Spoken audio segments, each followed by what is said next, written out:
Welcome to Day 2 of Open Cloud Platform K-PaaS Specialist Training. Objectives for Day 2 are these following 3. Trainee will be able to understand Container Platform, which is the core engine of K-PaaS, and the main elements that make up the Container Platform. And lastly, understand the main tools for managing the Container Platform. Table of Contents. Day 2 consists of 3 sections, which is Understanding the Container Platform, Understanding Containers, Pugman, and Kubernetes, and Container Platform Tools. Section 1. Understanding Container Platform. Part 1. Development Environment of Container Platform. In this part, we'll look at the deployment environment of the K-PaaS Container Platform. As you learned in the previous lesson, K-PaaS is a middleware-like PaaS service. It is an open cloud platform. It provides a stable and proven platform for cloud service providers, an easy, convenient, and familiar development operating environment for application developers. K-PaaS also provides a flexible and portable usage environment and rich cloud application tools for cloud service users.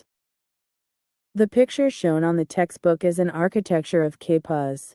K-PaaS provides the container platform, application platform, and sidecar services, which are the core engine of K-PaaS. Not only the services but also the development tools and operation tools are provided. The following table compares the differences between the architectures of K-PaaS.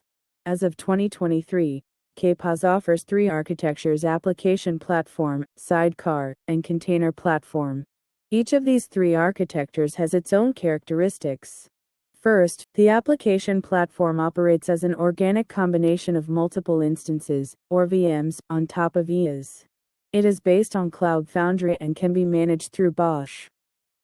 Next, the container platform, on the right, consists of a Kubernetes cluster and the storage servers needed to run it, and works by deploying containerized applications based on descriptors.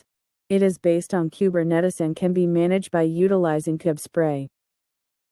The architecture shown on the middle is Sidecar. Sidecar is an engine that combines the features of an application platform and a container platform. It works by using the container platform to configure a Kubernetes cluster environment, and continues to provide the Cloud Foundry experience, but deploys in pods to the best nodes in Kubernetes, rather than the garden of the application platform. Each of the 3 platforms has different features and functionality, so you can choose the one that's right for you and your environment. The types of IaaS that support K-PaaS installations include AWS, vSphere, OpenStack, Azure, and GCP. Let's take a quick look at the major IaaS. OpenStack is a cloud operating system that controls large pools of compute, storage, and networking resources across data centers. OpenStack is also an installable IaaS, which is why it is mostly used in private cloud environments. Next is VMware vSphere. vSphere is a bare metal hypervisor that virtualizes servers. It is a logical platform for running multiple operating systems on a host operating system. As we discussed in the previous section on cloud virtualization, a bare metal hypervisor is a virtualization method in which a guest OS is created by a host OS. This method is characterized by the ability to reduce the time and cost of managing IT infrastructure by virtualizing servers. Next is AWS. AWS is a cloud service provided by Amazon, and it offers its services in the form of building blocks. In the world of information and communications, building blocks are the basic circuits that make up computers and are used to create and deploy all types of applications in the cloud. AWS offers a global and broad range of cloud-based products. GCP stands for Google Cloud Platform, Google's cloud computing service that provides hosting on the same infrastructure that Google uses internally. GCP also offers dozens of different IaaS, PaaS, and SaaS services. Azure is Microsoft's cloud computing service that can be deployed, managed, and used on a global network. In addition to these 5 IaaS, K-PaaS provides services that can be built using multiple IaaS. Users can choose an EAS based on its pricing and private or public nature, and deploy K-PaaS on top of it. K-PaaS provides installation scripts for each EAS, so that it can be easily deployed, according to the different characteristics of each EAS. Part 2. Container Platform Services. K-PaaS Container Platform is a Kubernetes-based platform that provides cloud-based services and additional services required for operation. The container platform implements standalone deployment type, service deployment type, and edge cloud deployment type. Next, let's look at how a container platform works. Kubernetes. The container orchestration tool consists of a cluster and the storage servers needed to run it, and works by deploying containerized applications based on descriptions. These deployed applications are placed on the optimal nodes and maintain the state defined in their descriptions. There are 3 ways to deploy a container platform. Let's take a quick look at each of them. First, a standalone deployment type provides a self-contained Kubernetes environment by deploying the container platform alone.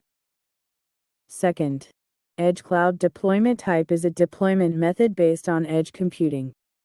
It provides a self-contained Kubernetes environment by deploying a Kubernetes cluster in an edge environment alone, just like a standalone deployment type. Finally, service deployment type involves registering a Kubernetes cluster as a service to an application platform to use the container platform. Part 3. Development process of container platform.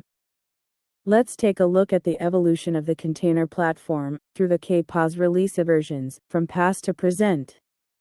The container platform started with ROTEL-Li version 4.0 in 2018. ROTEL-Li utilized a BOSH-based Cloud Foundry container runtime to provide services. Ravioli version 5.0 is released in 2019. We developed a CI/CD environment to provide a DevOps environment for container services. Also, we introduced new technologies to diversify deployment methods by adding standalone deployment and edge cloud deployment types to existing service deployment types. In 2021, Semini version 5.5 was announced. With Semini, we made the container platform available, improved DevOps, and further refined our standalone deployment and edge cloud deployment types. Version 6.0, Anelli, is released in 2022.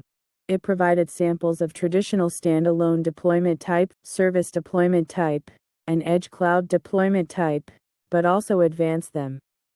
Native storage for clusters is now available. Deployment is through a package manager, and deployment is simplified with script consolidation. Support for HA configurations has also been added to increase operational reliability. The most recent version released in 2023 is Farfalle 6.5 version, and it brought the following changes to the container platform. Farfalle uses a Portal Global Dashboard, enhances cluster status information collection through metric API, simplifies multi-cluster deployment and management by introducing Terraform, and enhances secret information security by introducing Vault. Finally, we simplified the deployment of machine learning workflows by introducing Kubeflow, and organized storage pods in the cluster through Ceph. This concludes Section 1. Understanding Container Platform. In Section 2, you'll learn about containers, Pugman, and Kubernetes. Good job, everyone.